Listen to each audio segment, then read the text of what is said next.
Halo guys, welcome back with me. Jadi kali ini aku bakal kasih tahu tutorial cara ganti klakson di game Bus Simulator Indonesia. Pertama, kalian klik garasi. Diklik jadi. Kedua, kalian klik yang ini nih, yang kayak gambar klakson gitu. Ketiga, kalian pencet ini.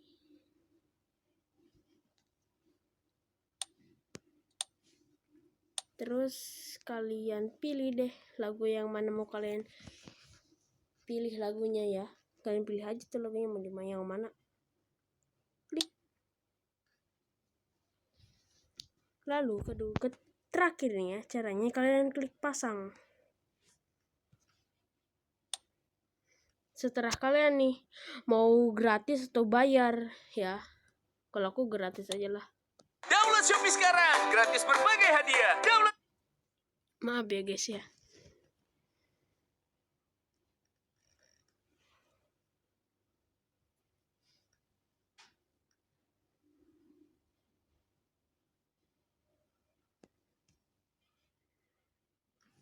Selesai deh. Gitu dong caranya ya guys. Jangan lupa like, comment, and subscribe. Dadah.